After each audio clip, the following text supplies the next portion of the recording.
લઈ હવામાન નિષ્ણાત અંબાલાલ પટેલે પણ આગાહી કરી છે। સૌરાષ્ટ્રના કેટલાક ભાગોમાં ભારે વરસાદ વરસી શકે છે। મધ્ય ગુજરાતના ભાગોમાં પણ ખાબકશે વરસાદ। ઉત્તર ગુજરાતના કેટલાક ભાગોમાં ભારે વરસાદ પડશે। આ સિસ્ટમ લગભગ ઉત્તર ભારત તરફ જશે। ગુજરાતમાં કેટલાક ભાગમાં વરસાદ હળવો થવાની શક્યતા રહેશે। આમ છતાં સૌરાષ્ટ્રના કેટલાક ભાગમાં હળવો ભારે વરસાદ ચાલુ રહેવાની શક્યતા રહેશે।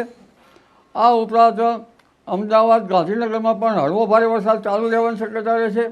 ઉત્તર ગુજરાતના કેટલાક ભાગમાં ભારે વરસાદ થવાની શક્યતા રહેશે। આ ઉપરાંત સાબરકાંઠા પૂર્વ ગુજરાતના ભાગોમાં પણ કેટલાક ભાગોમાં ભારે વરસાદ થવાની શક્યતા રહેશે।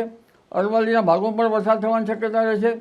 કચ્છના ભાગોમાં પણ કેટલાક ભાગોમાં વરસાદ થવાની શક્યતા રહેશે। પણ ઉલ્લેખનીય છે કે સામાન્ય રીતે બપોર પછી ગાજવી સાથે વરસાદ થતો હોય છે, એટલે ગુજરાતના ભાગમાં વરસાદ તો લગભગ 22 તારીખ સુધીમાં રહેવાની શક્યતા રહે છે। 26 થી 30 જૂન દરમિયાન બંગાળની ખાડીમાં એક સિસ્ટમ સર્જાશે, જેના કારણે ઉત્તર ગુજરાત, મધ્ય ગુજરાત, કચ્છ, સૌરાષ્ટ્રના વિસ્તારોમાં ભારેથી અતિભારે વરસાદનું અનુમાન વ્યક્ત કરવામાં આવ્યું છે।